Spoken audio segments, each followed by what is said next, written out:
Shalom, apa kabarnya malam hari ini? Dahsyat, luar biasa. Yes. Kita semua bersyukur, kita selalu dahsyat dan luar biasa. Kita bersyukur hari ini di malam hari yang luar biasa. Kembali kita bertemu di dalam Maranatha Bible Study Online. Mari sebelum kita diperlengkapi dengan pengajaran pada malam hari ini, mari kita datang kepada Tuhan. Kita mau menaikkan pujian penyembahan kita pada malam hari ini kepada Tuhan. Sama-sama kita katakan pujian ini kepada Tuhan Yesus. Haleluya Tuhan. Bukan dengan barang fana Kau membayar dosaku, dengan darah yang mahal,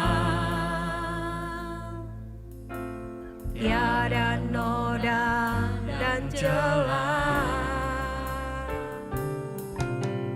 Bukan dengan emas perak Kau menebus diriku, oleh segenap kasih dan pengorbananmu.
saudara sekalian, kita ketemu lagi di dalam Maranatha Bible Study.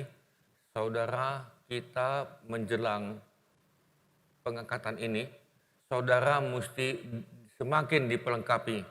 Dan saudara kita mesti semakin dipelengkapi dengan pengajaran. Karena pada hari ini, saudara pengajaran yang aneh-aneh semakin banyak dan yang tidak sesuai dengan firman Tuhan. Dan ini tidak saudara kaget atau aneh karena dalam Wahyu pasal 12 sudah dikatakan bahwa ada gereja yang memang betul-betul yang ada Tuhan dan Tuhan Yesus yang mendirikan gereja itu, dan ada lagi tuh gereja-gerejaan. Nanti kapan-kapan kita akan belajar kepada Wahyu pasal 12 atau Wahyu yang terakhir itu, tapi pada hari ini kita akan belajar dengan judul Sakramen Gereja, yaitu baptisan air. Sebelumnya kita berdoa. Tuhan, kami berterima kasih di mana pada hari ini kami dapat lagi belajar untuk dipelengkapi dan kami dapat mengajarkan ke bawah supaya kami jangan salah, karena pada hari ini tentang baptisan air begitu banyak ragam, tetapi yang kami pegang adalah pengajaran atau doktrin dari Alkitab. Terima kasih Tuhan, hidupkan firman Tuhan dalam nama Tuhan Yesus. Amin. Nah, saudara sekalian, kita mengambil dalam doktrin Alkitab di dalam GJA yang ada di seluruh muka bumi, termasuk di Indonesia atau Assemblies of God. Nah, itu kita sudah mempunyai 16 doktrin. Doktrin Alkitab. Nah, saudara bisa lihat di sini, ini dibuat oleh teolog yang sangat terkenal dan sudah menjadi teolog internasional oleh William Menzies. Demikian juga dengan Stanley Houghton. Stanley Houghton, kalau sudah lihat, dia lebih banyak itu kepada Roh Kudus. Tetapi dapat kita lihat dulu di sini. Nah, saudara, inilah buku yang kami pakai untuk di Indonesia karena sudah diterjemahkan ke dalam bahasa Indonesia. Nah, saudara, dan buku ini tidak dijual di umum, tidak ada. Nah, saudara sekalian, sebelumnya saya akan mundur sebentar. Di dalam sidang Jemaat Allah, kita ada mempunyai 4 pilar pengajaran atau pengajaran utama atau 4 doktrin utama. Dikatakan doktrin itu kan dalam bahasa Inggris. Doktrin itu artinya pengajaran. Nah, saudara, kita sudah belajar beberapa minggu yang lalu Yesus sebagai juru selamat. Nah, andai kata saudara belum mengerti tentang Yesus sebagai juru selamat, saudara bisa buka di dalam YouTube, di dalam Maranatha Bible Study. Dan yang kedua, Yesus sebagai pembaptis Roh Kudus. Jadi Yesus itu adalah pembaptis Roh Kudus dan itu beda dengan bahasa lidah. Jadi saudara tidak cukup hanya dibaptis, tetapi engkau mesti terus. Jam begini, aku sudah dibaptis air, aku sudah terima Tuhan, sudah bertobat. Stop, titik. Nah, engkau mesti terus. Dan kita akan lihat pelan-pelan. Nah, Yesus sebagai penyembuh, Yesus sebagai Raja penguasa kekal. Dan kita ada mempunyai 2 sakramen di dalam GCA. Ada gereja lain 4 sakramen, ada yang 7 sakramen. Itu kita hormati semua dan biarlah masing-masing berjalan dengan pengajarannya yang masing-masing. Tetapi semuanya saudara yang kami lihat di sini adalah yang pertama adalah dua sakramen. Yang pertama adalah sakramen baptisan air. Yang kedua adalah sakramen perjamuan kudus. Nah, kita lihat hari ini cuma satu, yaitu sakramen baptisan air. Lalu saudara tentunya mempunyai pandangan atau pemikiran atau kurang jelas, sakramen itu apa? Ya, karena sakramen itu apa ini? Nah, kita akan lihat karena kata sakramen itu bukan bahasa Indonesia, bukan. Kita lihat itu dalam bahasa Latin, artinya sacramentum berarti suatu kegiatan suci. Nah, jadi saudara bisa lihat pelan-pelan dalam tayangan, sebuah sakramen biasanya dilakukan oleh seorang pastor atau pendeta. Jadi dalam baptisan air, dalam sidang Jemaat Allah, itu tidak bisa dilakukan oleh siapa-siapa saja, tidak bisa. Dia mesti dilakukan oleh pastor atau pendeta. Demikian juga dengan perjamuan kudus. Nah, apa arti sakramen? Sakramen itu artinya sebagai janji kesetiaan orang-orang percaya kepada Tuhan Yesus. Artinya ketika saudara melakukan sakramen baptisan air, artinya janji untuk kesetiaan kepada Tuhan. Nah, inilah yang lanjutnya adalah cara untuk mempersatukan seseorang dengan Kristus dan mempertahankan persatuan itu. Nah, saudara, kita lanjut lagi di sini, baptisan air. Artinya dalam bahasa Yunani, baptiso. Maka itu saudara, seperti di kita ini ada HP kan, handphone. Handphone tidak diterjemahkan telepon bergambar apa tadi kan, tidak. Tetapi kita pakai HP. Demikian juga dengan kata TV, television, itu tidak diterjemahkan dalam bahasa Indonesia. Demikian juga dengan baptisan, itu bukan bahasa Indonesia, bukan. Baptiso itu dalam bahasa Yunani,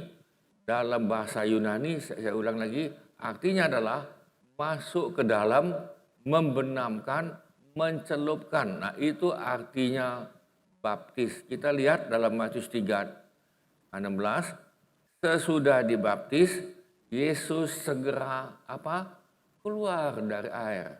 Nah, kalau dikatakan Yesus segera keluar dari air, berartinya dia di dalam air. Ya kan, dia di dalam mencelupkan di dalam air. Dan pada waktu itu juga langit terbuka dan ia melihat Roh Kudus turun seperti burung merpati turun ke atasnya. Matius 3:16.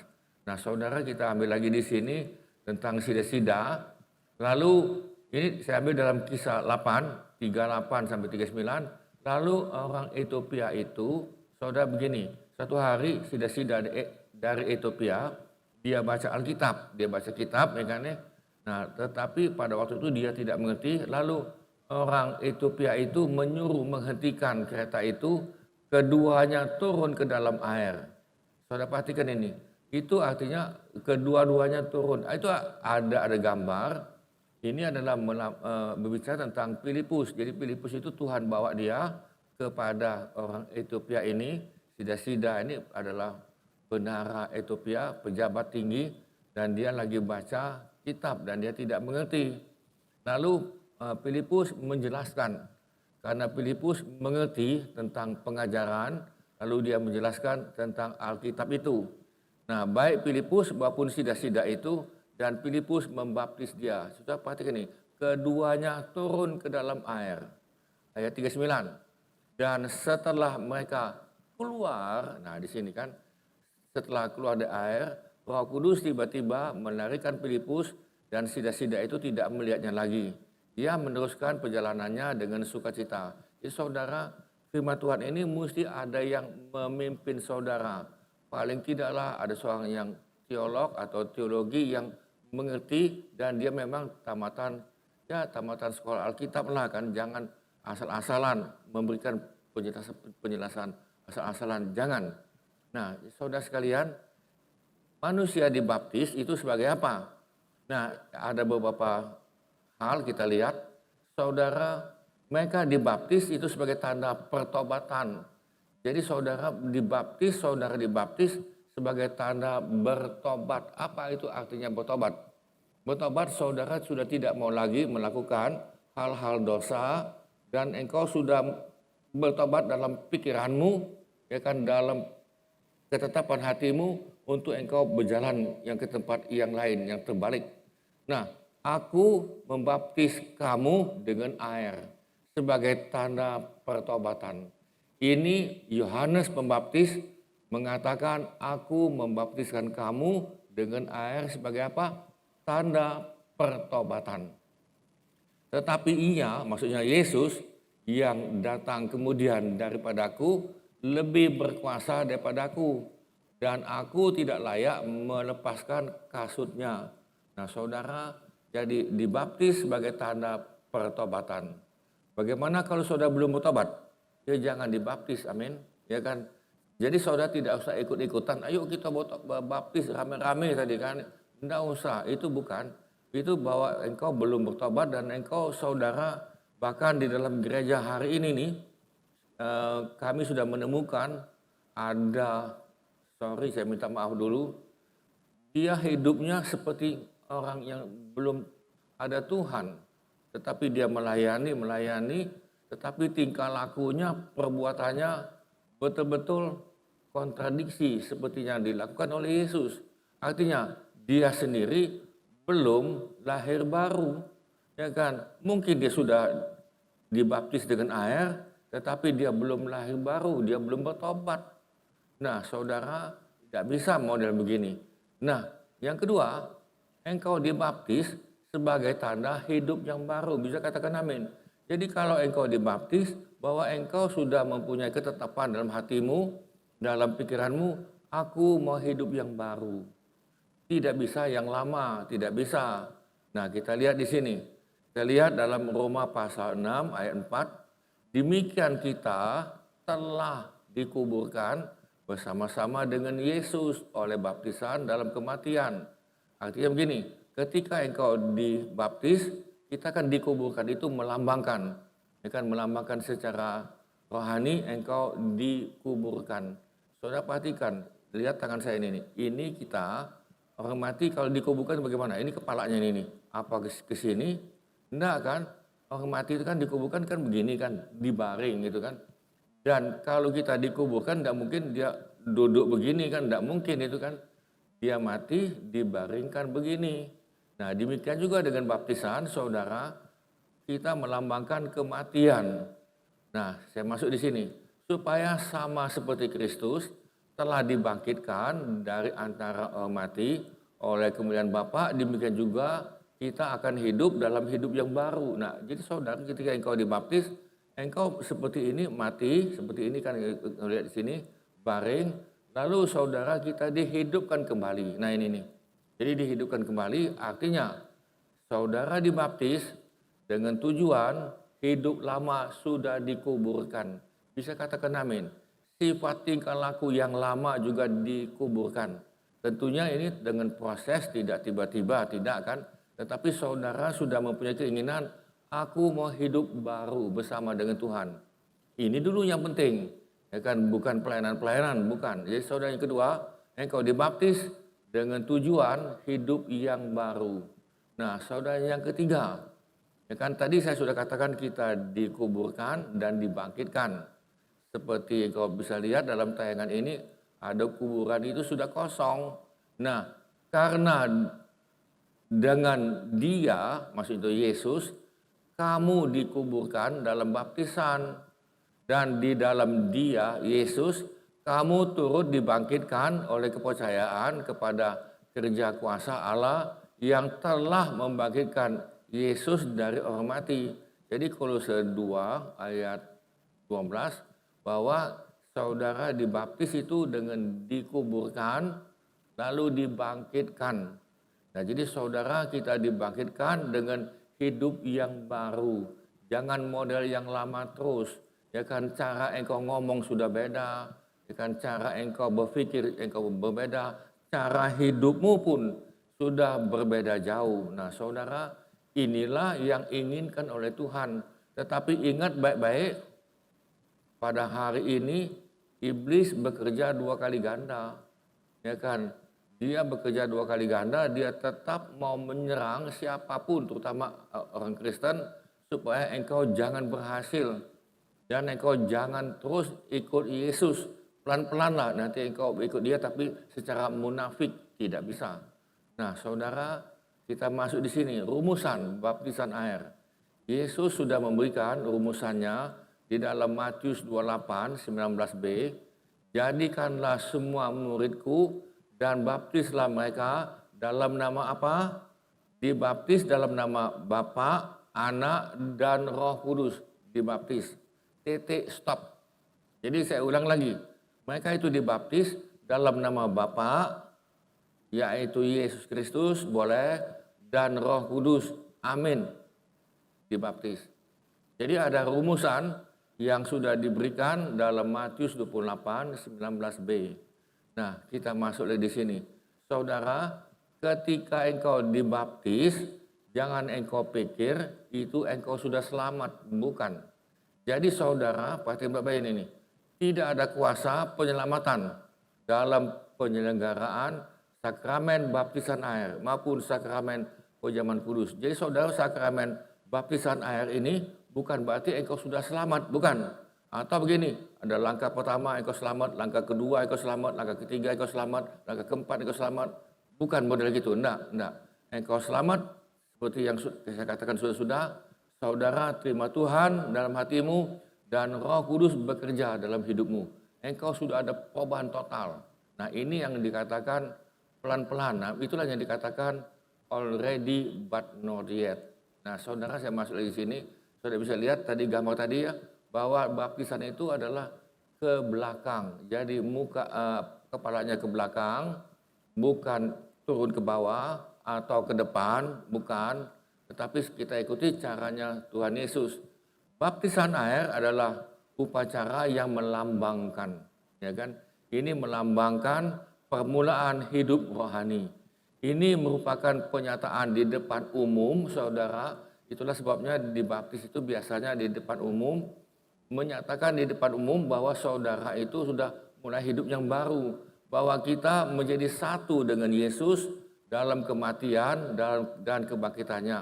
Karena keduanya memungkinkan hidup baru kita di dalam Yesus. Saudara, ingat baptisan itu engkau perlu sepertinya itu pemberitahuan kepada masyarakat bahwa engkau dibaptis. Kecuali dalam keadaan tidak menguntungkan, saudara tidak usah ngomong-ngomong ini dengan diam-diam saja, yang sudah dibaptis itu lain kan. Seperti yang terjadi di negara-negara yang sulit, yang mana kita agak sulit untuk seperti ini. Oleh karena itu, bukan air itu sendiri yang menyelamatkan kita. Saya ulang lagi. Jadi air itu tidak menyelamatkan saudara. Tetapi apa yang dilambangkan dengan melalui kebaptisan itu, kebangkitan Yesus Kristus, kebangkitan yang memperlihatkan bahwa Allah telah menerima pengorbanan Yesus demi kita dan sebagai pengganti kita. Jadi saudara, air itu tidak menyelamatkan. Jadi jangan engkau pikir, oh aku sudah dibaptis ya, wah aku jadi selamat. Bukan, itu hanyalah sakramen baptisan air melambangkan. Saudara perhatikan baik-baik di sini. Nah, perjanjian baru dengan jelas memperlihatkan bahwa bukan baptisan air, melainkan darah Yesus yang membawa penyucian dan pengampunan. Jadi saudara, oleh darah Yesus, saudara dibenarkan. Amin. Hati nurani kita disucikan oleh darah Yesus dan kita ditebus. Jadi bukan dengan air seperti ini, bukan. Mungkin engkau katakan begini, bagaimana kalau saya dibaptis di sungai Yordan? Ya silakan saja, tidak apa-apa. Tetapi air sungai Yordan itu tidak membawa keselamatan. Airnya itu sama aja seperti air di mana-mana. Jadi saudara, bukan di tempat sungai Yordan yang menjadi tempat suci dan engkau disucikan, bukan. Yang menyucikan kita adalah darah Yesus. Saudara bisa lihat dalam ayat-ayat ini, dan saya tidak buka, engkau bisa lihat, engkau bisa ambil dulu dan engkau lihat nanti di rumah. Nah, tetapi bagi orang yang benar-benar dilahirkan kembali, ya kan, born again, dilahirkan kembali, disucikan oleh darah Yesus dan dibenarkan, baptisan bukan saja menjadi kesaksian, tetapi juga jaminan bahwa kita akan terus menjalani hidup yang baru dalam kuasa Kristus yang sudah bangkit. Jadi saudara, setelah engkau dibaptis, engkau dengan pelan-pelan, tentunya itu proses, karena pengudusan, penyucian kita adalah progresif. Jadi terus menerus pelan-pelan, bukan stop. Jadi engkau tidak bisa katakan, aku sudah disucikan, aku sudah dibenarkan, lalu engkau tetap buat dosa. Bukan itu, bukan. Itu engkau salah, pengajaranmu yang keliru, tidak sesuai dengan firman Tuhan. Nah, saudara sekalian, lalu siapakah yang memenuhi syarat untuk dibaptisan ini? Perjanjian baru mengajarkan bahwa baptisan air hanyalah untuk orang-orang percaya. Saya ulang lagi, siapa yang dibaptis? Saudara yang mau percaya pada Yesus. Saudara yang mau percaya kepada Tuhan Yesus. Yang bisa percaya ini tentunya orang dewasa, yang sudah punya pengertian. Jadi di dalam Markus 16:16, jadi percaya melalui baptisan. Jadi saudara percaya dulu, lalu engkau dibaptis. Ya kan, jangan engkau belum percaya, engkau dibaptis, juga bukan. Jadi saya ulang lagi adalah orang-orang yang percaya. Jadi dia mengerti dosa apa, dia mengerti dosa itu apa, dia tahu bahwa dosa itu akibatnya maut, dan dia di bumi akibat dosa tidak ada sukacita, mau marah terus, ya kan, kepahitan terus, dendam terus, balas terus. Nah, lalu dia tidak ada sukacita di bumi, dan pada akhirnya nanti dia mati masuk neraka. Upah dosa adalah maut. Nah, tetapi sebelum kita mengalami kematian, sebelum kita mengalami nanti itu nafas ini selesai, saudara perhatikan kita yang nonton ini satu hari kelak, satu hari ini nih, nanti napasmu akan stop. Ya kan, jantungmu akan berdetak stop. Lalu kita mati. Apakah sudah mati itu selesai? Nah, saudara, kematian adalah pintu gerbang untuk hidup kekal bersama dengan Tuhan atau kekal bersama-sama dengan setan. Nah, saudara, saya masuk lagi di sini. Nah, karena itu jelaslah bahwa baptisan air dimasukkan untuk menjadi upacara di depan umum, di mana orang memberikan kesaksian terang-terangan kepada masyarakat bahwa orang percaya telah menerima Yesus Kristus sebagai juru selamat dan Tuhan. Mungkin engkau akan bertanya, bagaimana kalau aku di gurun pasir? Ya tunggulah nanti, kan sabar-sabarlah kan. Di gurun pasir itu kan ada oase, itu kan ada juga apa itu, ada kolam, dan engkau bisa baptis di situ. Ya kan saudara, kita jangan memakai otak ini dengan terang-terangan atau tidak langsung untuk menentang firman. Yang suka menentang firman, saya katakan sekali lagi saudara, engkau mesti hati-hati, jangan engkau ditunggangi atau engkau dipakai oleh iblis untuk menyerang. Hari ini saya sudah katakan tadi, terutama dalam Wahyu 12 engkau baca bahwa hari ini nih setan bekerja 2 kali ganda untuk menyerang. Kalau engkau memang sungguh-sungguh memang menjadi murid Yesus, engkau pasti diserang. Jadi saya ulangi, kalau engkau mau menjadi murid Yesus, mau menjadi pelaku firman Tuhan, engkau akan diserang. Iblis menyerang melalui manusia. Ada orang lain yang dia pakai untuk menyerang engkau. Bisa saja orang itu dalam gereja, bisa. Dan juga bisa juga di luar gereja, bisa.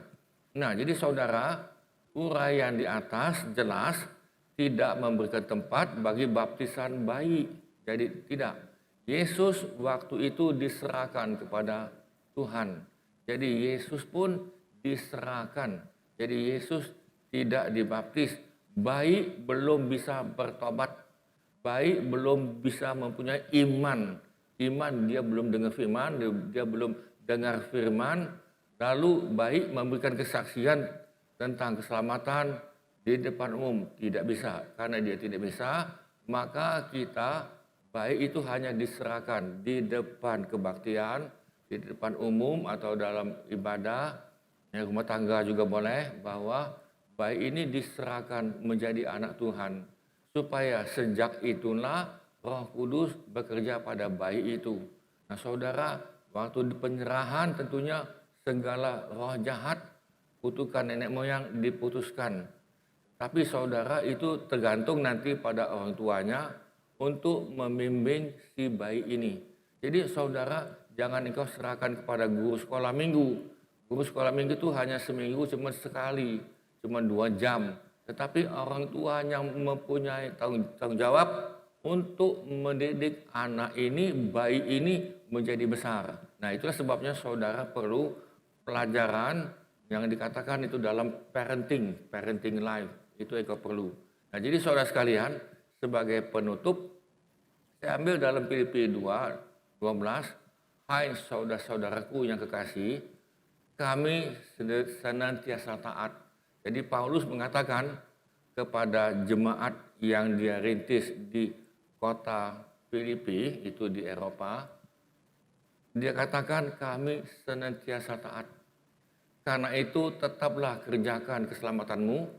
Jadi Paulus menekankan ketika engkau sudah terima Tuhan, keselamatanmu ini engkau kerjakan. Maksud itu diusahakan. Jangan engkau campur baur begini. Maksudnya tadi, jangan engkau nanti seperti anjing yang memakan muntahnya. Jangan seperti babi yang kembali kepada kubangan, lumpur. Jangan. Sekali engkau selamat, kerjakan keselamatanmu itu. Engkau mesti kerjakan. Kerjakan keselamatanmu dengan takut dan gentar. Bukan saja seperti waktu aku masih hadir, tetapi terlebih pula sekarang waktu aku tidak hadir. Paulus menulis surat yang dikatakan Filipi ini, Paulus ada dalam penjara di Roma. Dan tidak lama kemudian dia akan meninggal dan dia dibunuh oleh Kaisar Nero. Engkau sudah tahu bahwa Kaisar Nero, penguasa Romawi yang di sana itu agak aneh, bukan aneh, kalau saya katakan itu paranoid, ya kan, adanya sesuatu yang kurang beres, sehingga dia melakukan hal yang aneh-aneh. Nah, saudara, Paulus akhirnya dia meninggal. Sebagai kesimpulan, jadi saudara, baptisan adalah tanda untuk engkau, tanda bertobat. Jadi bukan baptisan air itu yang menyelamatkan engkau. Tidak, air tidak menyelamatkan. Tetapi engkau percaya dengan iman, darah Yesus yang menguduskan hatimu, yang mengampuni dosamu, itu yang menyelamatkan. Kita berdoa. Tuhan, kami terima kasih di mana kalau pada hari ini kami mendapat belajar tentang doktrin sakramen baptisan air. Biarlah ini kami lakukan dengan mengingat bagaimana Yesus telah dibaptis. Yesus dibaptis bukan karena dia tidak bertobat, bukan, tetapi itu sebagai contoh teladan bahwa Yesus yang tidak berbuat dosa, dia menjadi teladan contoh untuk dibaptis, sehingga dia masuk ke dalam air dan dia keluar. Terima kasih Tuhan, kami pada hari ini, kalau kami dibaptis, menunjukkan bahwa kami menuju kepada pertobatan. Kami bertobat daripada dosa kami, dan kami mau hidup yang baru, maka kami dibaptis.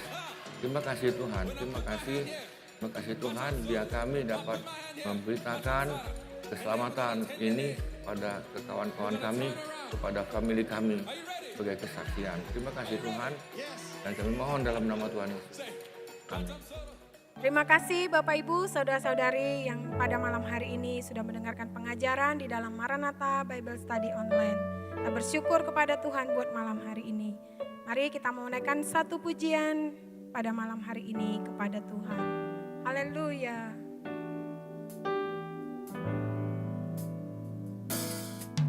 Sejauh timur dari barat, Engkau membuang dosaku.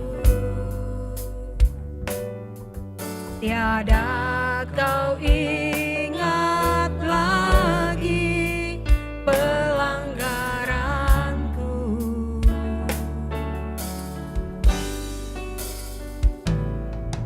Jauh ke dalam tubir laut, kau melemparkan dosaku. Tiada kau perhitungkan kesalahanku. Betapa besar kasih pengampunanmu Tuhan. Tak kau pandang hina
Sampai jumpa lagi saudara sekalian.